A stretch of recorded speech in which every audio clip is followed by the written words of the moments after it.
Bismillahirrahmanirrahim. Assalamualaikum warahmatullahi wabarakatuh. Alhamdulillahi rabbil alamin. Wassalatu wassalamu ala ashrafil khalqi ajma'in.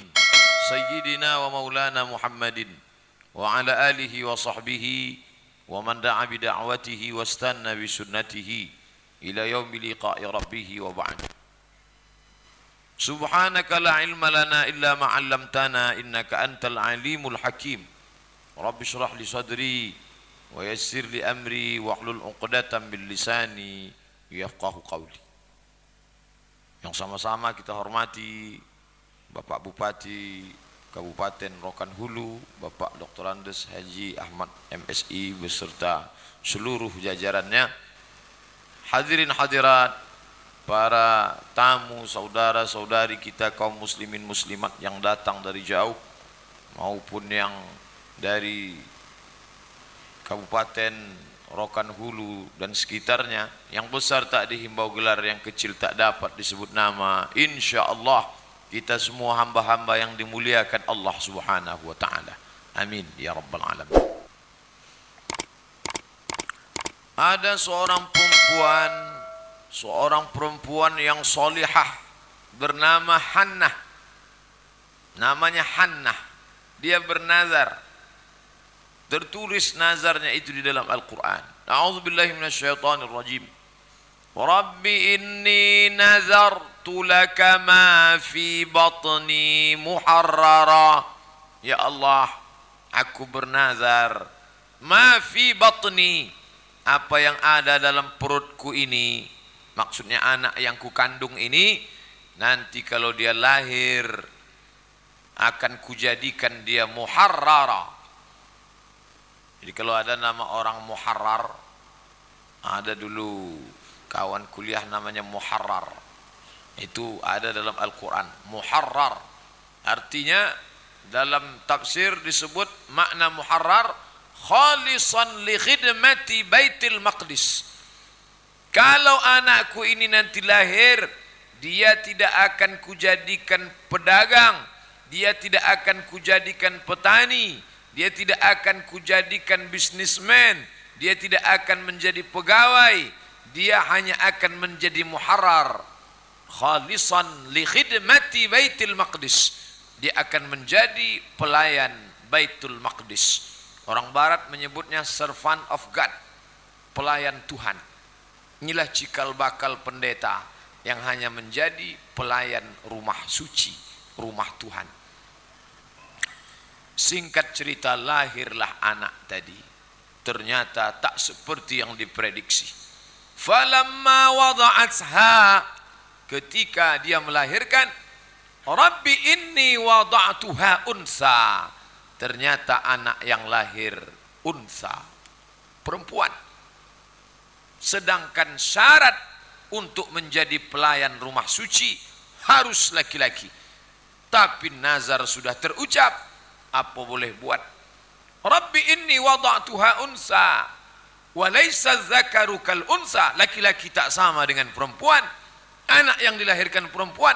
Wa inni sammaituha Maryam, anak ini kuberi nama Maryam. Inilah dia perempuan yang dulu ibunya bernazar. Nama ibunya Hannah, nama anak yang dilahirkan itu Maryam. Nama suami si Hannah, ayah Maryam, itu namanya Imran. Keluarga kecil ini bernama Ali Imran. Surat yang ketiga, Al-Baqarah, Al-Fatihah, Al-Baqarah, Ali. Ali artinya keluarga. Allahumma salli ala Sayyidina Muhammad wa ala Ali Muhammad. Kama sallaita ala Ibrahim wa ala Ali Ibrahim. Ali keluarga Imran. Tapi Maryam tak beruntung. Ayahnya meninggal. Imran meninggal dunia. Maka dia pun menjadi seorang yatim. Tapi dia bukan anak yatim sembarangan. Orang ingin jadi bapak asuhnya. Berlomba-lomba Bani Israel ingin menjadi bapak asuh Maryam. Yang ini karena Imran itu pendeta termasyhur, orang soleh di kalangan Bani Israel. Dan Imran itu pula berdarah biru.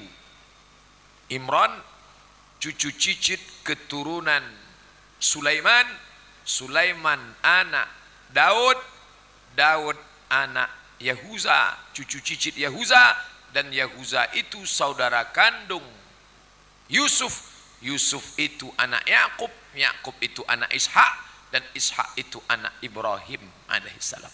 Menetes darah Ibrahim dalam diri Imran, menyambung nasabnya dari Ibrahim punya anak Ishak, Ishak punya anak Yakub, Yakub punya anak Yusuf, Yusuf punya saudara Yahuza, Yahuza punya cucu cicit yang disebut dengan Daud, Daud punya anak kandung bernama Sulaiman, Sulaiman punya cucu cicit, itulah dia Imran. Dan Imran punya istri namanya Hannah, dan Hannah itu punya anak namanya Maryam. Nasab saya pun saya tak hafal, tapi khusus Maryam ini harus kita hafal.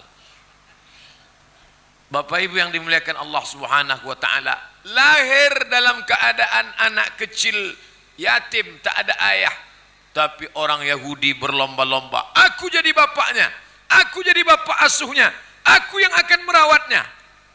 Itu beda orang Yahudi sama orang kita. Orang Yahudi berlomba-lomba mau jadi bapak asuh anak yatim. Orang kita benci sama anak yatim.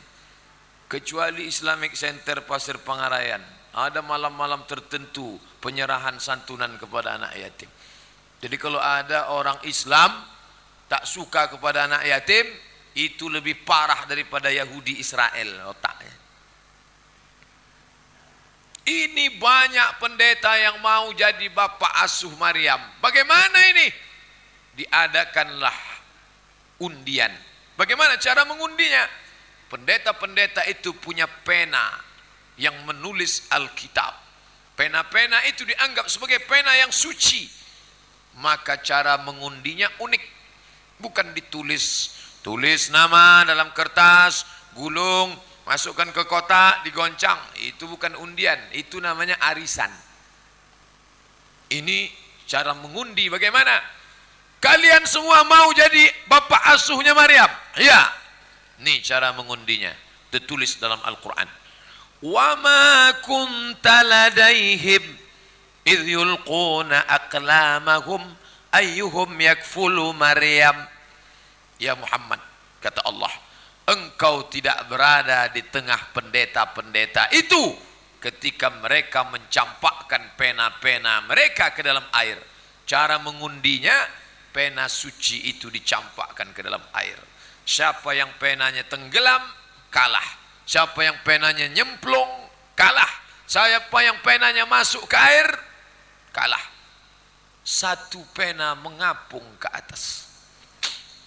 Ada satu orang soleh, ketika penanya dicampakkan ke air, mengapung penanya ke atas. Siapakah gerangan yang punya pena itu? Fakaffalaha Zakaria. Zakaria menang undian. Zakaria ini punya anak namanya Yahya. Zakaria nabi. Sedih hati Maryam karena ayahnya mati meninggal, tapi Allah beri penghiburan. Apa itu? Dia dapat bapak asuh seorang nabi namanya Zakaria. Fakaffalaha Zakaria, maka dia diasuh oleh ayah angkat bernama Zakaria. Zakaria punya istri namanya Isha. Isha punya saudara namanya Hannah. Adik-beradik emak Yahya dengan emak Maryam. Jadi sebenarnya ini masih pakcik walaupun tak kandung, karena suami dari makcik Maryam. Maryam punya emak namanya Hannah, Hannah punya saudara kandung namanya Isha, Isha punya suami namanya Zakaria. Zakaria adalah paman, tak kandung, tak langsung, jadi dia masih diasuh oleh keluarga. Inilah keluarga kecil yang namanya bolak-balik disebut dalam Al-Quranil Karim. Sudah menjadi nazar, tak boleh ditolak. Saya bernazar, kalau anak ini nanti lahir, dia akan jadi pelayan rumah suci. Walaupun perempuan, nazar mesti ditunaikan. Maka dibuatkanlah rumah tempat tinggal Maryam di samping Baitul Maqdis. Kullama dakhala 'alaiha Zakaria al-mihrab. Nama tempat itu mihrab. Dalam masjid ini ada mihrab, ada mimbar, ada mihrab. Mana mihrab nih? Mihrab di masjid tempat imam. Tapi mihrab yang dimaksud dalam kisah ini tempat tinggal Maryam, khusus orang suci. Kullama dakhala 'alaiha Zakaria al-mihrab. Setiap kali Zakaria masuk ke dalam mihrab, wajada indaha rizqa. Ada makanan-makanan. Padahal laki-laki tak boleh masuk. Orang tak boleh ngantar makanan kecuali ada izin dari Zakaria sebagai bapa asuh tunggal Maryam. Heran Zakaria, tengok buka pintu, banyak makanan. Dari mana makanan ini datang? Zakaria bertanya kepada Maryam, "Ya Maryam, wahai Maryam, anna laki hadha?" Dari mana engkau dapat ini? Qalat Maryam, apa kata Maryam? Huwa min indillah. Ini datang dari Allah. Innallaha yarzuqu man yasha'u bighairi hisab. Allah kalau mau memberi tak dapat dihisab, tak dapat dihitung oleh manusia. Senang susah datang dari Allah. Mati ayah tak dapat ditolak.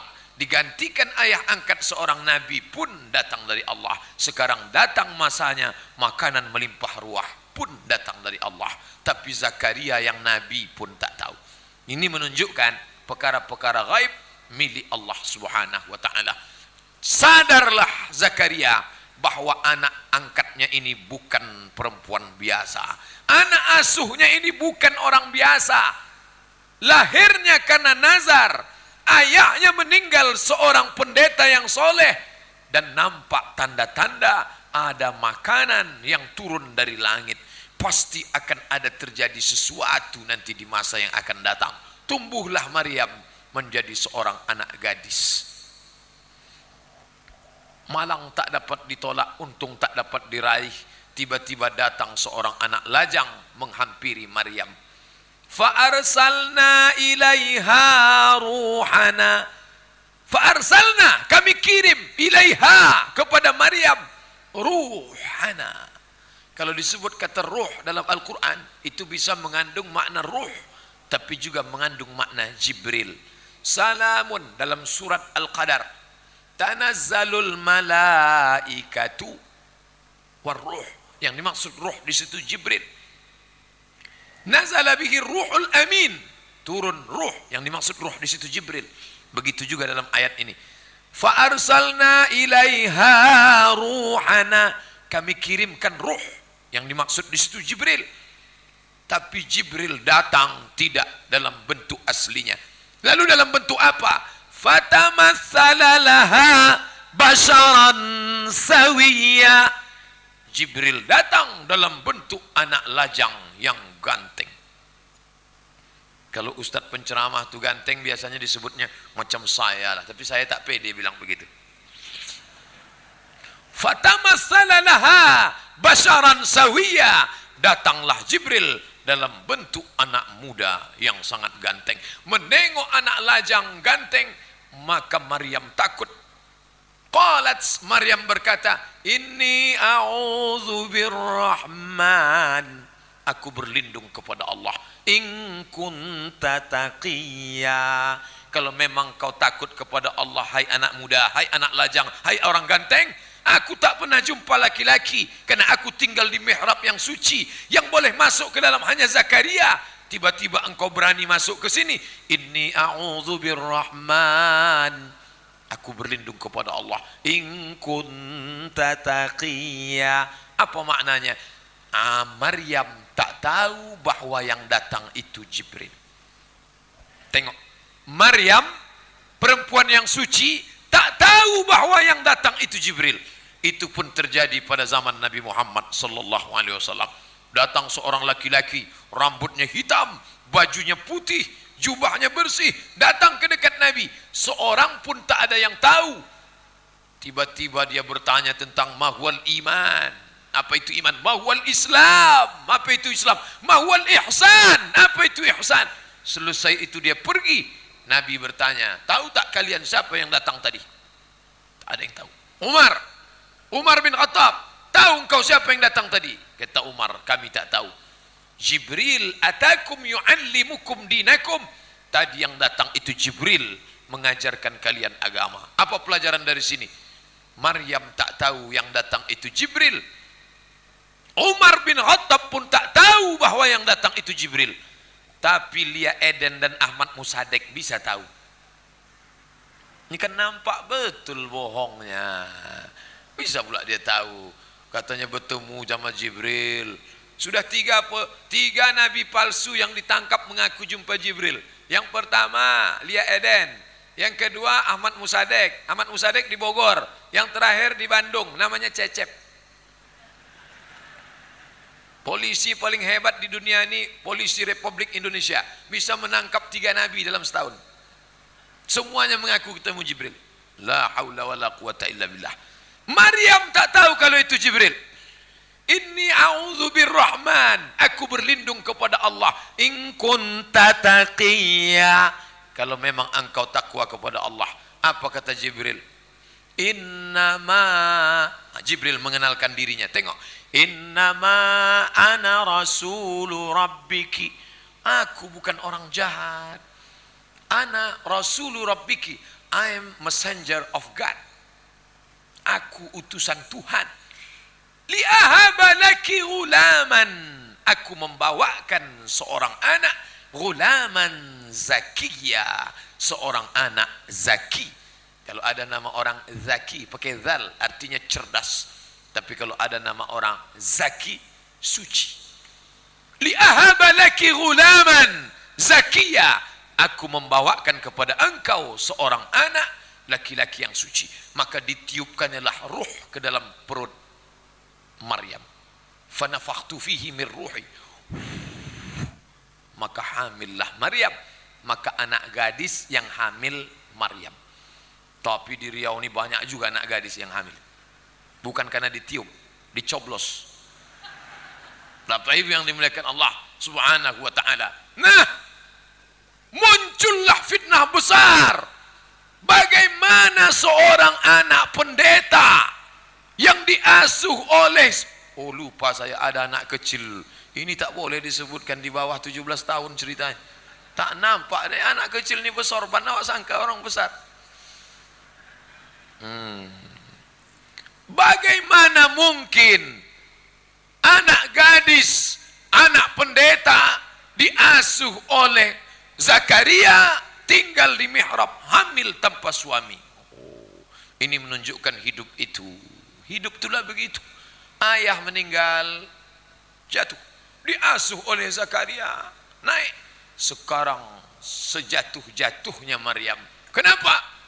Lahir suci. Tiba-tiba mengandung hamil tanpa suami. Malunya minta ampun. Kemana mau dibawa ini? Maka disebut dalam Al-Quran itu dia lari. Tak sanggup mendengar cerita. Hamil. Ada perempuan hamil.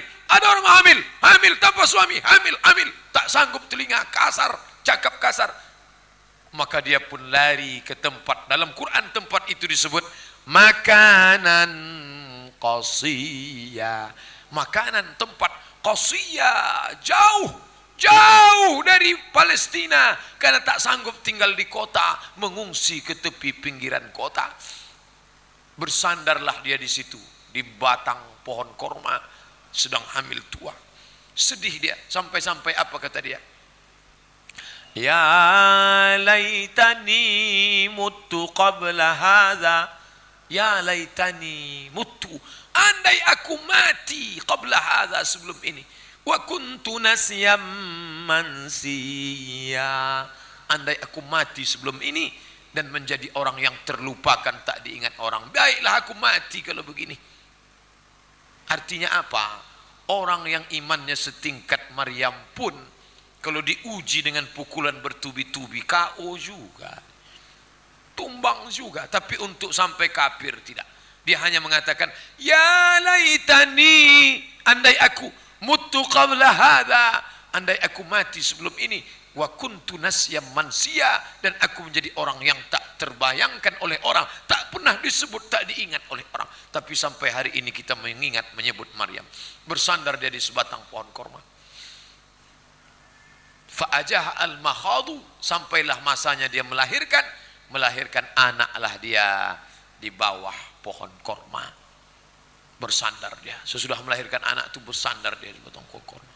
Macam mana orang melahirkan anak lemas, di pangkunya anaknya itu. Makanan tak ada. Tak ada orang bawakan makanan. Bukan macam perempuan zaman sekarang melahirkan. Datang bapak ini bawakan minuman, bawa jeruk, bawa susu. Dia sebagai orang yang terusir. Tak ada makanan. Bersandar dia sebatang pohon korma. Apa kata Allah? Wa huzzi ilaiki bijil'in nakhlati. Goncangkan batang pangkal pokok korma. Maryam, goncangkan pangkal batang korma pakai pundakmu. Macam mana batang korma digoncang pakai pundak? Tusaqit alaiki rutaban janiya, akan gugur buah korma dari atas. Apa pelajaran dari sini? Banyak pelajaran dari sini. Yang pertama, bahwa Allah menyuruh kita berusaha. Adapun gugurnya korma itu urusan Allah. Urusan Maryam, goncang pangkal korma. Urusan Allah, jatuhkan dari atas. Ini sekarang banyak orang mengurus urusan Allah. Urusan dia tak dia urus. Ada tak ayat menyebut, waktu Allah menyebut, hai Maryam, goncangkan batang pohon korma. Apakah waktu itu Maryam bertanya, ya Allah, kalau ku goncang jatuh apa tidak nih? Maryam tak pernah bertanya jatuh apa tidak. Urus saja urusanmu. Urusanmu apa? Goncang. Masalah jatuh tak jatuh, itu urusan Allah. Ini orang sekarang banyak mengurus urusan Allah. Nanti kalau ku goncang jatuh apa tidak? Kalau jatuh, jatuhnya satu apa dua? Itu urusan Allah. Urusan engkau menggoncang potong kurma, walaupun tak masuk akal. Tidak ada satupun orang berakal di dunia ini mengatakan bahwa perempuan bisa menggoncang batang kurma. Sayangnya korma yang ditanam sekitar masjid kita masih kecil. Kalau udah besar bisa saya praktekkan. Kita goncang sama-sama. Besok bapak yang mau panen sawit, besok hari Kamis, panggil tukang panen kawan-kawan. Mau awak goncang cubo apa kata Ustadz malam tadi. Bisa tak goncang? Korma sama sawit itu adik-beradik, sepupu dua pupu aja. Bedanya sawit tak bisa dikunyah mentah. Korma bisa, itu saja. Goncanglah kalau gugur. Tak akan gugur. Tapi perempuan yang baru melahirkan, perempuan satu orang baru melahirkan anak, melahirkan itu wahnan ala wahnin, lemas di atas lemas. Perempuan paling lemas waktu melahirkan. Nanti kalau saya ceritakan bagaimana sakitnya, bagaimana lemasnya, bapak tak percaya. Macam tahu aja Pak Ustadz nih.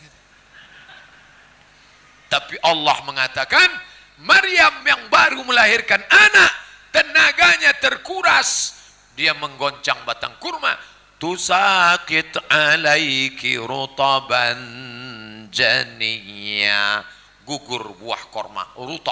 Rutab itu kurma yang basah. Pelajaran kedua dari ayat ini, bahwa gugur buah kurma dari atas. Kurma itu hanya ada pada musim panas. Musim panas itu bulan Juli.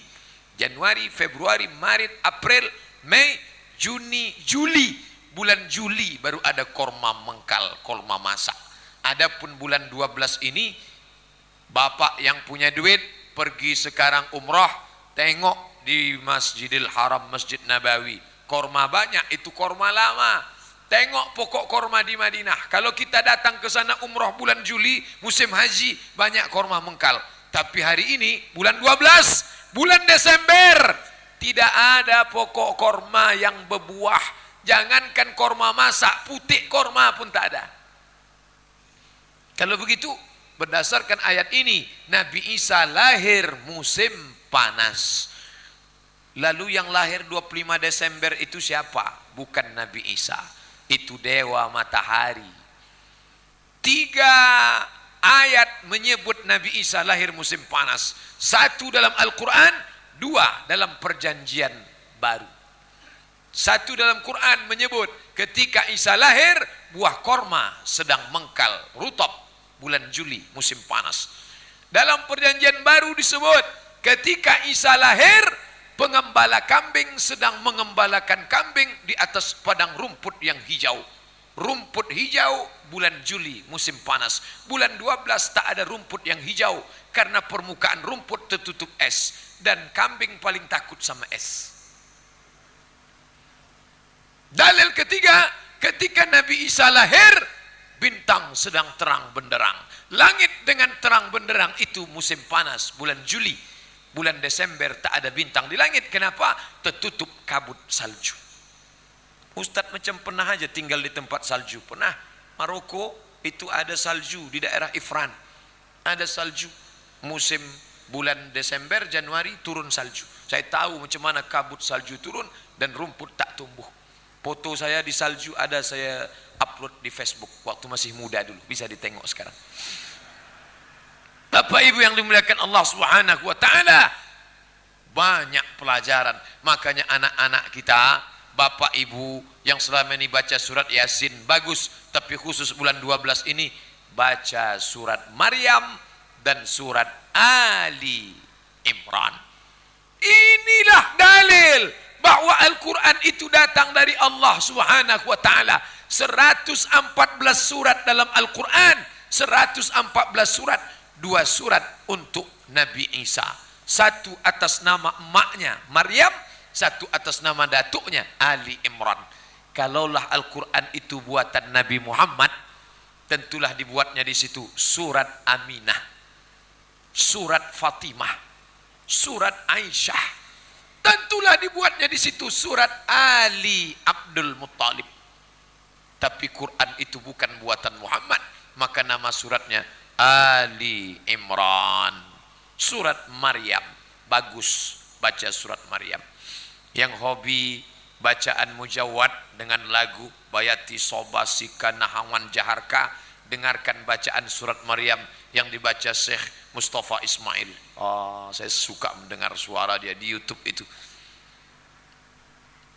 Ya laitani, saya tirukan tak pula bisa. Inilah hobi mendengar qori. Qori mengangguk, awak mengangguk juga. Entah apa yang dianggukkan qori.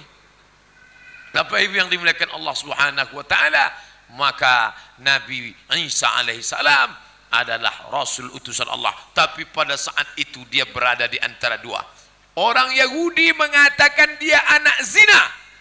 Yahudi mengatakan sampai hari ini, Yahudi mengatakan Isa anak zina, jatuh serendah-rendahnya.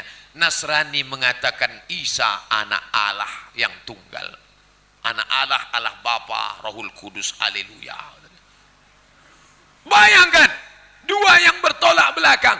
Yang satu mengatakan dia anak Tuhan, yang satu mengatakan dia anak setan. Ini tak bisa disatukan antara Tuhan dengan setan. Tengok Islam. Islam tidak pernah mengajarkan Isa anak Tuhan, dan Isa pula bukan anak zina. Lalu dia siapa? Mal Masih ibnu Maryam, tidaklah Al-Masih itu illa Rasulullah, dia adalah Rasul utusan Allah Subhanahu wa ta'ala. Ternyata orang yang mengejek itu tak puas hanya mengejek dari jauh, datang mereka ke tempat Maryam melahirkan anak. Ramai-ramai pendeta itu datang mau mengejek Maryam yang melahirkan anak. Apa kata mereka? Disebut dalam surat Maryam, maka na abuki imra'a sau'in, bapakmu bukan preman, bapakmu bukan orang jahat, bapakmu bukan orang yang tak betul. Wa ma kanat ummuki baghiya, ibumu bukan baghiya. Baghiya artinya WTS. Tak paham WTS, PSK. Tak paham PSK, tak ada kata yang lebih lembut daripada itu lagi.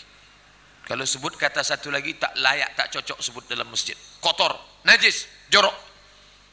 Maka na abuki imra'a sau'in, bapakmu bukan orang jahat. Wa ma kanat ummuki baghiya, ibumu bukan PSK. Ayatnya gantung koma. Gantung ayat. Bapakmu bukan orang jahat, ibumu bukan PSK. Apa maksudnya? Ayat itu tak disambung Kalaulah dilanjutkan kotor sekali. Bapakmu bukan orang jahat, ibumu bukan PSK. Kenapa kau melahirkan anak zina mengandung tanpa suami? Maryam tak bisa menjawab, diam. Jadi kalau kita terlalu banyak orang jahil tak tahu cerita mengejek, jangan dilawan, menghabiskan energi, menghabiskan air liur, diam. Idza nataqas safihu fa khairum min ijabatihi sukutu. Kalau ada orang dungu bicara, maka jawabannya diam. Maryam diam saja. Ditunjuknya anak yang sedang berada dalam bedung, yang berada dalam kain, yang berada dalam ayunan, ditunjuk. Fa asyarat ilaihi, fa asyarat ilaihi, ditunjuknya anak. Mereka mengejek-ejek, mereka ejek-ejek, kata Maryam. Makin naik setan Yahudi menengok Maryam tak bicara. Rupanya orang ini suka, ini psikologis orang mengejek. Jadi kalau Bapak tengok di wall Twitter, Facebook, banyak orang mengejek.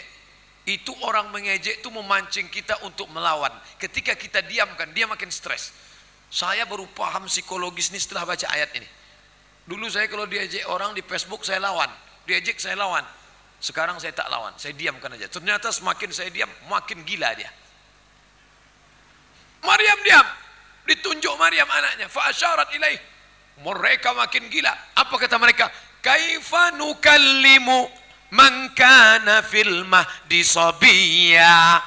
Kaifa nukallimu, bagaimana kami mau bicara fil mahdi sabiyya, dengan anak yang berada dalam kecil belum bisa bicara. Maryam, gila kamu Maryam. Bagaimana kami mau bicara dengan anak kecil yang kau tunjuk? Disitulah datang mukjizat. Apa kata Nabi Isa? Ana Abdullah. Inilah anak kecil yang bicara dalam mukjizat. Ana Abdullah, aku hamba Allah. Atani alkitab, aku diberi alkitab, yaitu Injil. Menengok mukjizat yang luar biasa. Orang Yahudi mengerti, oh ini bukan anak biasa. Mereka pun pulang. Tapi mereka tak berhenti. Mereka khawatir, ini nanti anak ini kalau besar bahaya, ini bahaya. Tapi Maryam menjaga sampailah anak itu besar. Lajang menjadi seorang yang luar biasa. Dialah Isa, anak Maryam. Satu-satunya laki-laki yang disebut atas nama ibunya. Biasanya Muhammad bin Abdullah, Abdullah bin Umar, Abdullah bin Amr bin Al-As. Ini enggak. Isa bin Maryam. Isa, anak Maryam. Karena dia tak ada ayah. Jadi anak lajang. Tapi dia cerdas. Luar biasa. Cerdas. Pendeta sedang duduk ramai-ramai. Pendeta. Kota Palestina itu di samping laut. Kota tepi pantai. Banyak ikan-ikan. Adalah ikan mati. Ikan mati busuk. Datang Nabi Isa bertanya, Tuan Pendeta, ya, kenapa ikan ini mati? Kata pendeta, ikan itu mati karena sudah tidak lagi hidup di laut, naik ke darat, lalu dia mati. Oh begitu ya? Iya. Kenapa ikan yang ini mati tak busuk? Sama-sama mati. Ini kenapa busuk? Ini kenapa tak busuk? Bingung pendeta menjawabnya. Isa menjawab. Yang dia tanya, dia jawab lagi. Dia ngetes. Pendeta, ikan ini busuk bukan karena dia mati. Ikan ini busuk karena garam tak asin lagi. Sakit hati pendeta. Karena dia sedang menyindir. Yang sedang disindir Isa, Bani Israel ini jahat. Karena ulamanya tidak asin lagi. Andai saya lah disindir anak santri tahfiz, sakit juga hati saya. Tiba-tiba datang anak tahfiz nanya, Ustaz Abdul Somad boleh nanya? Boleh. Kenapa ikan ini busuk Ustaz? Ikan itu busuk karena sudah tak hidup di air. Saya sepelekan dia karena anak kecil. Bukan begitu Ustaz Somad. Ikan ini busuk karena ustadznya sudah tak asin lagi. Oh sakit hati saya. Enak saja kamu. Sakitlah hati pendeta ini. Karena dia ejek. Umat ini busuk karena ulamanya ulama jahat. Ulama yang tak betul, tidak meluruskan umat, mengikut kepada kebatilan, hanya secuil dunia, menjual agamanya dengan dunia. Itulah yang terjadi pada Bani Israel. Nabi Isa membersihkan itu, meluruskan itu. Ternyata pendeta-pendeta marah kepada Nabi Isa. Dua yang mau menyerang Nabi Isa. Pertama, pendeta yang marah karena kepentingannya terganggu dengan kedatangan Nabi Isa. Ini Isa mulai datang, ini ancaman. Pengikut sudah mulai banyak kepada Isa. Yang kedua, merasa terganggu kekuasaan politik Yahudi dikuasai oleh Romawi. Romawi pusatnya di Roma, Eropa. Tapi Palestina waktu itu menjadi provinsi jajahan Romawi. Romawi melihat Isa ancaman karena Isa itu anak muda. Umurnya ketika diangkat 33 tahun. Saya 5 tahun yang lalu. Sekarang saya 28. 28 pula. 38. Waktu saya umur 33, begitulah kira-kira Nabi Isa sedang semangatnya berdakwah. Ada dua kelompok yang tak suka. Romawi menyangka Isa sebagai ancaman bahaya bagi politik, sedangkan pendeta pun menyangka Isa akan bahaya bagi kepentingan agama Yahudi. Dua kepentingan bersekongkol yang sebelumnya bermusuhan. Politikus tak pernah suka kepada pendeta, pendeta benci kepada politikus, tapi ketika ada kepentingan, yang dua ini bisa berkahwin, kata orang Malaysia. Ada kepentingan. Kepentingannya apa? Bagaimana membunuh Isa.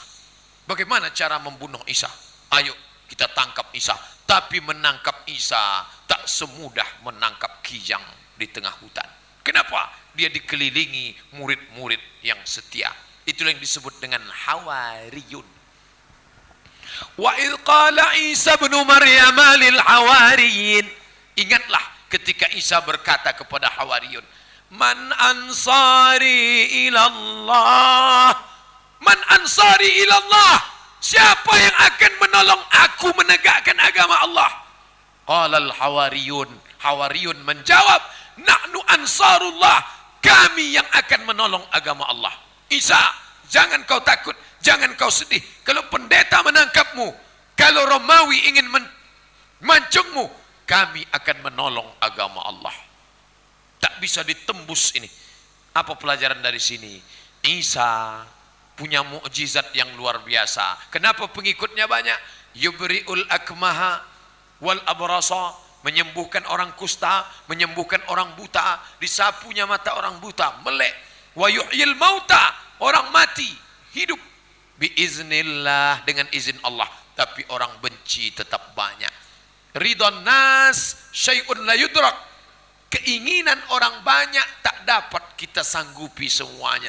Ini suka, ini benci. Ini suka, ini benci. Tidak ada satu pun yang bisa menyenangkan hati orang banyak. Isa mengalami itu.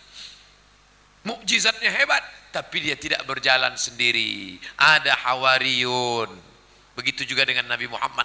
Nabi Muhammad tak berjalan sendiri. Ada Abu Bakar, ada Umar, ada Utsman, ada Ali, ada Talha, ada Zubair, ada Muawiyah, ada Aisyah, ada Fatimah. Kita ini dikelilingi orang baik-baik. Jangan pernah merasa berjuang sendiri. Tak bisa. Isa pun begitu, dikelilingi oleh pasukan inti Hawariyun. Tapi ternyata di tengah kawan-kawan Nabi Muhammad itu ada munafik. Di tengah sahabat-sahabat Nabi Isa itu pun ada satu yang jahat. Namanya Yudas Iskariot. Jadi kalau dalam perjuangan itu biasa. Dalam perjuangan kemerdekaan Republik Indonesia dulu pun ada, kita kenal Belanda. Belanda jahat, tapi ada yang lebih jahat lagi. Siapa? Belanda hitam. Belanda tapi hitam. Otaknya otak Belanda, kulitnya kulit kita. Casingnya casing, tapi isi otaknya Belanda. Begitu juga dengan Nisa ini. Kawan menjegal kawan seiring, menggunting dalam lipatan. Musuh di balik selimut. Siapa musuh di balik selimut itu Pak Ustaz? Yudas Iskariot. Namanya Yudas Iskariot. Nanti kalau adik-adik, anak-anakku ditanya orang, apa itu musuh dalam selimut? Yudas Iskariot. Jangan jawab kepinding. Yudas Iskariot. Dipanggil mereka Yudas. Yudas sini. Yudas, kau kan murid Isa. Ya.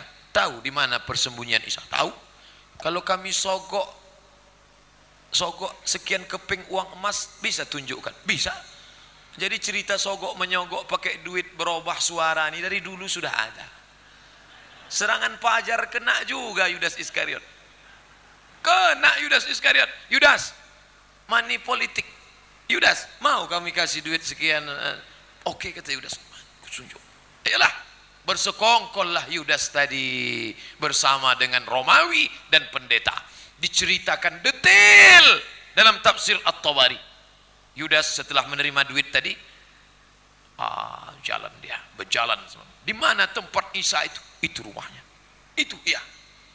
Yudas, kami ragu, entah ada entah tidak Isa di dalam. Coba engkau masuk ke dalam. Masuklah Yudas tadi ke dalam. Yudas masuk ke dalam. Ditunggu berapa jam tak keluar-keluar. Pendeta sama Romawi, raja sudah gelisah, tengok jam. Jam belum ada waktu itu. Mereka gelisah, ini macam mana ini, tak keluar-keluar Isa. Akhirnya mereka sepakat, kalau begitu kita serobot saja ke dalam. Pendeta bagaimana? Masuk kita ke dalam, ayo masuk ke dalam. Akhirnya mereka masuk ke dalam. Disitulah terjadi mukjizat. Mereka menangkap, dan dia mengatakan, Agna Yudas, aku Yudas, aku Yudas. Allah sudah merubah wajahnya. Wa ma qataluhu, mereka tidak membunuh Isa. Wa ma salabuhu, mereka tidak menyalib Isa. Walakin syubbiha lahum, ada orang lain yang wajahnya diserupakan dengan Isa. Siapa itu? Yudas Iskariot. Yudas itulah yang ditangkap, disalib di tiang Golgota, dibawa ke atas bukit. Jadi orang yang mau menerima sogok itu hukumannya mati disalib. Maka yang sudah menerima sogok, hati-hatilah, mati disalib macam Yudas Iskariot. Lalu kemudian kemana Nabi Isa? Barrafa'ahullah, barrafa'ahullah. Allah mengangkat Nabi Isa. Di mana diangkat? Ila sama, sama diambil dari kata sumu. Sumu artinya tempat kemuliaan. Nabi Isa diangkat Allah ke tempat kemuliaan.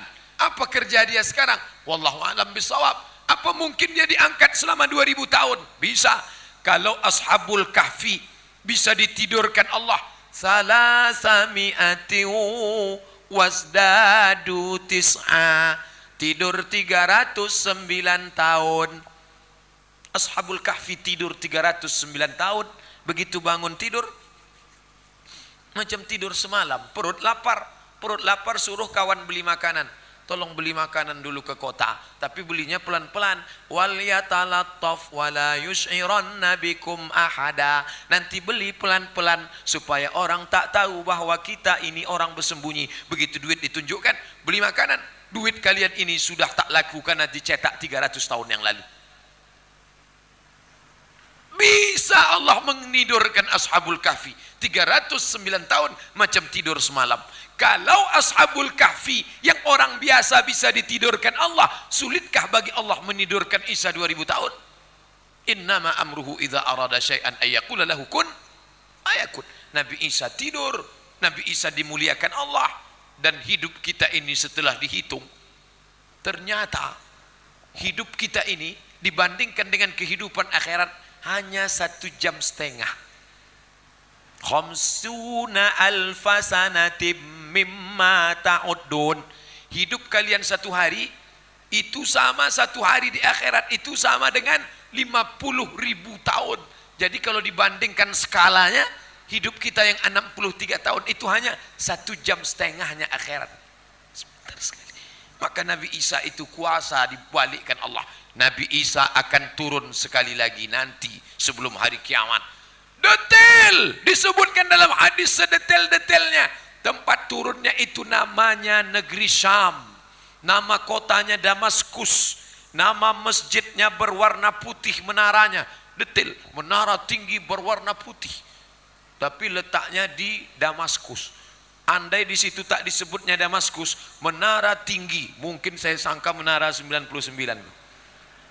Untung disebutnya nama tempatnya Damaskus. Damaskus itu Suriah, bukan pasir Pangarayan.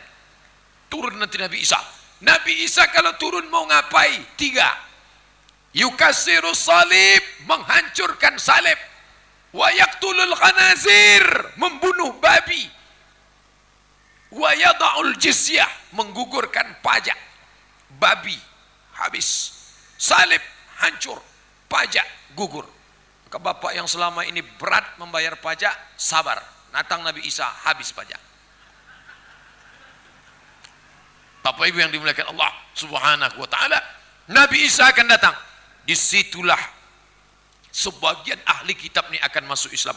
Wa immin ahlil kitabi la yu'minanna bihi. Sebagian Yahudi dan Nasrani akan beriman kepada Isa qabla mautih, sebelum dia mati yang sesungguhnya.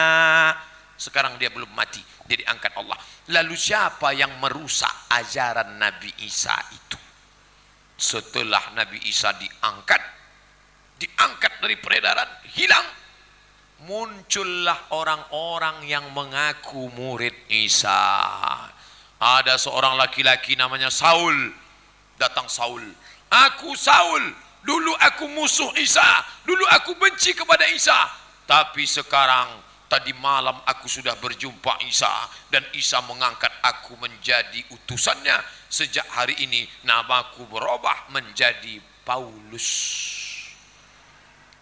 Paulus inilah yang merubah ajaran Isa alaihissalam.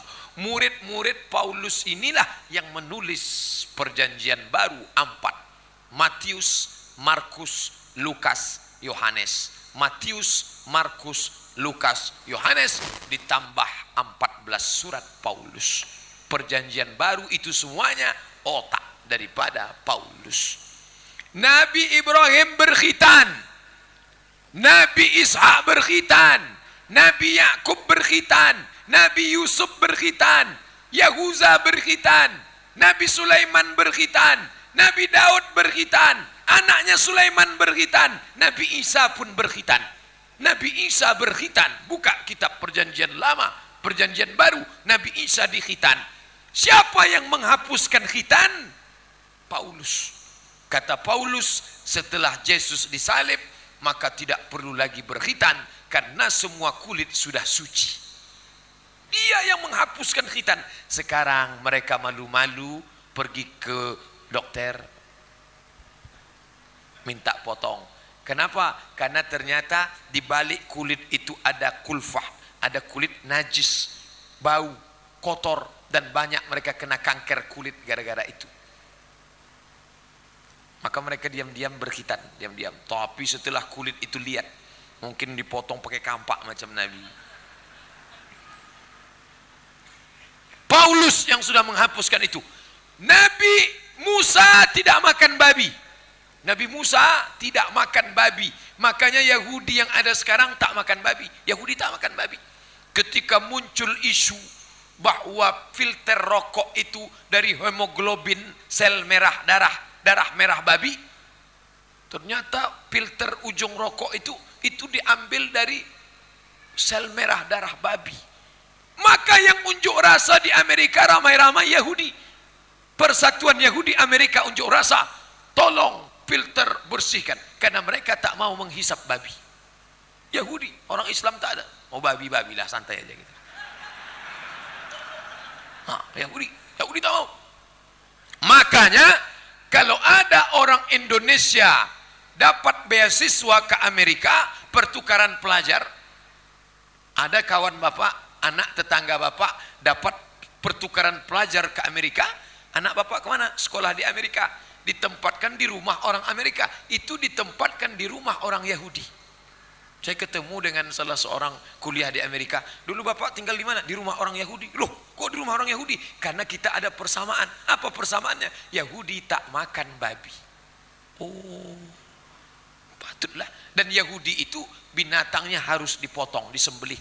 Yahudi tidak makan binatang yang disetrum. Yahudi tidak makan binatang yang tercekik. Mereka punya label halal namanya kausher. Di kotaknya itu tertulis kausher. Kausher artinya binatang ini disembelih oleh Yahudi.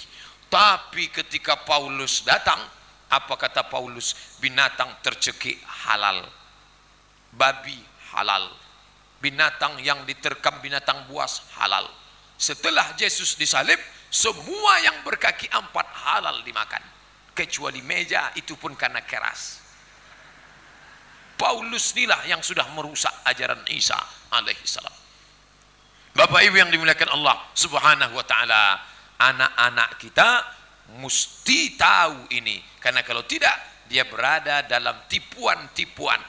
Ustadz, kenapa tak kaji masalah sabar saja?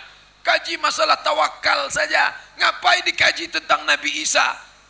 Ngapain kaji agama orang lain? Inilah yang selalu dihembuskan.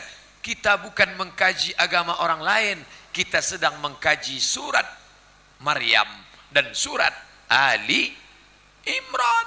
Kita sedang mengkaji agama kita. Kita sedang mengkaji Nabi kita, Nabi Isa alaihissalam. Bapak Ibu yang dimuliakan Allah, bacakan, duduk bersama anak, belikan Quran terjemah. Anak-anak tahfiz kita, pahamkan maknanya. Artinya, bulan ini kita fokus membaca surat Maryam, surat Ali Imran. Kenapa? Terkait dengan, karena ini tak terelakkan lagi. Di Pekanbaru, di Pasir Pengarayan saya belum masuk toko lagi, tapi di Pekanbaru, di toko roti, di toko pakaian, orang Islam pakai jilbab tapi sudah pakai topi Sinterklas, sudah bertanduk rusa bercabang, jingle bell, jingle bell. Ini bukan sekedar Merry Christmas, ini terkait dengan akidah. Orang yang mengucapkan Merry Christmas and Happy New Year, Selamat Natal. Natal siapa? Natal itu lahir. Lahir bukan sembarangan. Ada anak-anak buat akun Facebook, waktu tanggal lahir dibuatnya palsu. Tanggal lahir 5 Oktober, enter. Tiba-tiba pas 5 Oktober keluar ucapan, selamat ulang tahun, selamat ulang tahun, selamat ulang tahun. Kawan yang SMS, selamat ulang tahun ya bro, selamat ulang tahun ya friend. Aku bukan tanggal 5, tapi kulihat di Facebook kau lahir tanggal 5, itu Facebook palsu. Sedangkan orang yang lahir salah tanggal, dia tak mau. Bagaimana dengan Nabi? Maka Natal itu terkait dengan 3 hal. Ketika kita menyebut selamat Natal, kita sudah mengakui 3 hal. Pertama, kita mengakui Nabi Isa lahir 25 Desember. Padahal dia tidak lahir bulan Desember. Kedua, kita meyakini dia anak Tuhan. Padahal dia bukan anak Tuhan. Dia Rasul utusan Allah. Ketiga, kita meyakini dia mati di palang salib. Padahal dia tidak mati di palang salib. Dia diangkat oleh Allah. Jadi ini bukan sekedar, apa salahnya Pak Ustadz? Demi persahabatan, cuman SMS aja kok, Merry Christmas and Happy New Year. Hati-hati, mesti dijelaskan dari awal-awal, karena tak lama lagi tanggal 25 Desember. Bapak Ibu yang dimuliakan Allah subhanahu wa ta'ala. Itu kan 25 Desembernya, 1 Januarinya kan gak apa-apa. Ini masalah lagi. Apa salahnya Pak Ustadz? 1 Januari 2016 Masehi. Masehi. Seolah-olah itu Al-Masih. Al-Masih. Padahal tak ada hubungan dengan Al-Masih. Itu lagi pemalsuan sama sekali. Ada seorang kaisar Romawi. Namanya Kaisar Julian. Agamanya paganisme. Menyembah berhala. Datanglah si Kaisar Julian, dibuatnya kalender, namanya kalender Julian.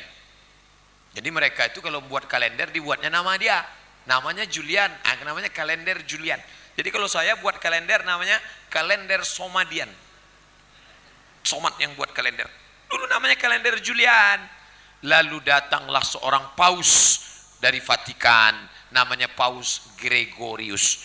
Diambilnya kalender itu, dirobahnya pakai nama dia, di otak-atiknya dirobahnya nama dia, maka disebut dengan Gregorian kalender. Dibawa ke Vatikan, dia 2 kali pindah, dari Roma pindah ke Vatikan, pindah yang ketiga ke PBB. PBB memakai kalender dari Roma. Jadi kalau ada orang sekarang katanya Rokan Hulu itu pakai kalender Hijriah ya, iya, Rokan Hulu surat-suratnya pakai kalender Hijriah. Ngapain bawa-bawa agama? Jangan bawa-bawa agama lah. Agama itu di masjid aja. Jangan bawa agama ke surat. Inilah orang jahil bin goblok bin bahlul. PBB buat kalender pakai kalender dari Romawi. PBB buat kalender diambilnya dari mana? Dari Paus Gregorius. Hai Tuan Paus Gregorius, boleh kami ambil kalender nih? Bawalah, kata Paus, dibawa ke PBB.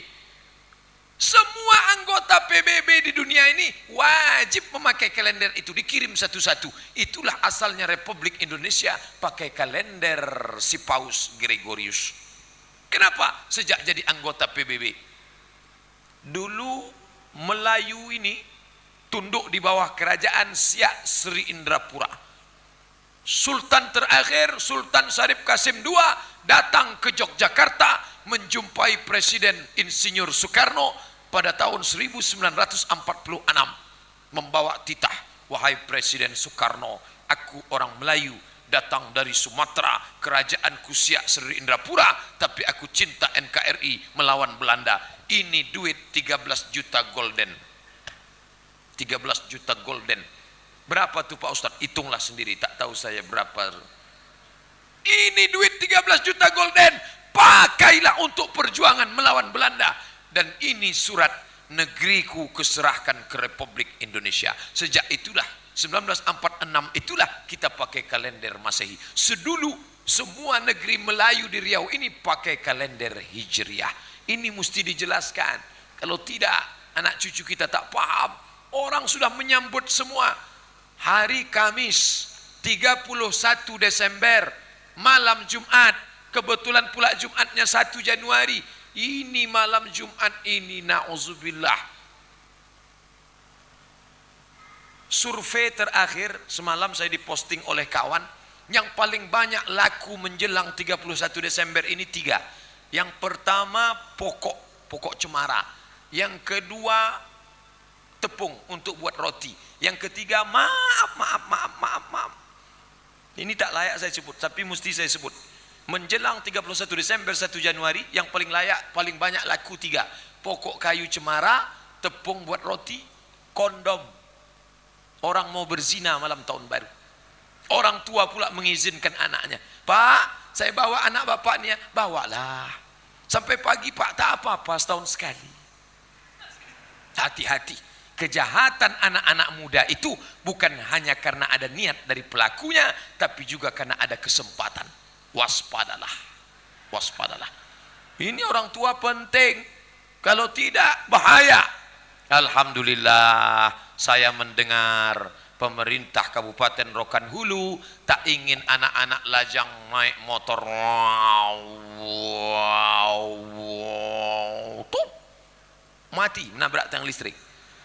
Maka untuk menyelamatkan ini, diajaklah berzikir beramai-ramai. Nanti ada orang yang kontra, apa ini ramai-ramai zikir di masjid?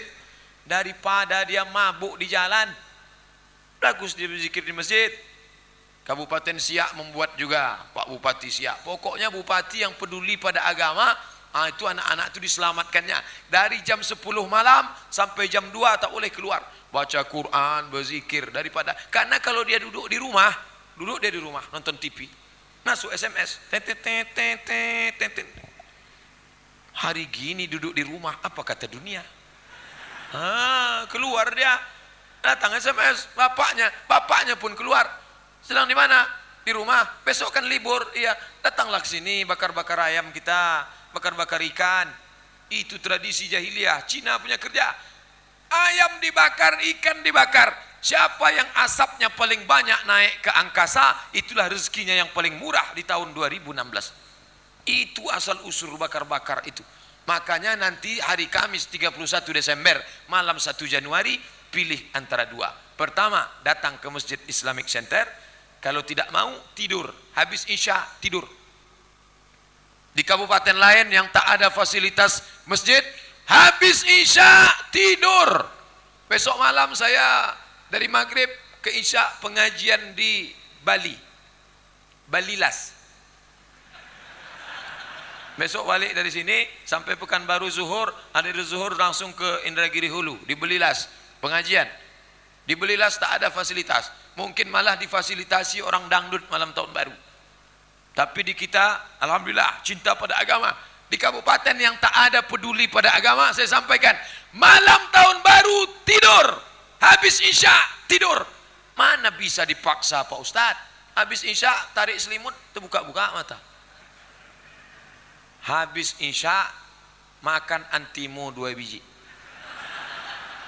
Beli dari sekarang. Mana tahu persediaan antimo ini habis. Karena di mana-mana saya ceramahkan, beli antimo, beli antimo. Hanya 2, jangan lebih. Kalau lebih tak pula bangun sampai tahun depan. Saya pula kena tangkap gara-gara itu. Habis isya tidur. Bismillah. Matikan HP, matikan WhatsApp, matikan BB, matikan BBM, matikan Twitter, Facebook, matikan semua. Tidur. Itulah yang bisa menyelamatkan ini. 2 tahun yang lalu saya diundang ke Kuantan Singingi di masjid. Pak Ustadz kami bawa ke kampung kami, karena di kampung kami kalau sudah malam tahun baru orang, saya mau anak muda itu kita kumpulkan. Oke, bagus, kumpulkan. Kebetulan ada orang Cina tukang jual ayam dekat situ. Apa kata dia? Ayam saya laku malam ini 2 ton. 2 ton, bukan satu kabupaten, hanya daerah kampung itu saja laku ayam dia 2 ton malam itu. Bayangkan itu. Dan parahnya lagi anak-anak muda itu tidak hanya membakar ayam dia saja, ayam tetangganya pun habis juga dia bantai. Inilah perbuatan kemungkaran yang luar biasa. Bagaimana kami tak merayakan Pak Ustadz? Orang di Hong Kong merayakan, di Paris merayakan, masa kami tak merayakan? Wa in tuti aksara man fil ardi, kalau kau ikut kebanyakan orang di muka bumi, yudilluka an sabilillah, mereka menyesatkanmu di jalan Allah. Ja'al islamu gharibun, Islam ini waktu pertama datang dianggap aneh. Fasawfa yakunu ghariban, nanti akhir zaman akan dianggap aneh. Fatuba lil ghuraba, berbahagialah orang yang aneh. Nanti kalau ada anak muda yang tidak bawa bonceng pacarnya malam tahun baru, dianggap aneh. Sabar. Ada orang tua yang tak mengizinkan anaknya, dianggap aneh. Sabar. Ustadz yang tidur malam tahun baru, dianggap aneh. Biarlah ustadz aneh. Kenapa? Karena kalau kita ikut ini, hanyutlah kita. Saya tak pernah berhenti menyampaikan ini, karena tanggung jawab kita. Saya punya suara, punya lidah, saya sampaikan. Yang punya kuasa, saya tak ada kuasa Pak Ustadz. Paling tidak di rumah tangga, kepala rumah tangga punya kuasa terhadap istrinya, terhadap anaknya. Kalau di rumah pun dia tak berkuasa, operasi plastik ajalah jadi perempuan. Itulah kaji kita malam ini. Mudah-mudahan ada manfaatnya. Terima kasih atas segala perhatian. Mohon maaf atas segala kesilapan. Jangan lupa Rabu malam Kamis ketiga kita akan iktikaf malam nanti insyaallah. Selanjutnya saya serahkan kepada pembawa acara. Terima kasih. Wassalamualaikum warahmatullahi wabarakatuh.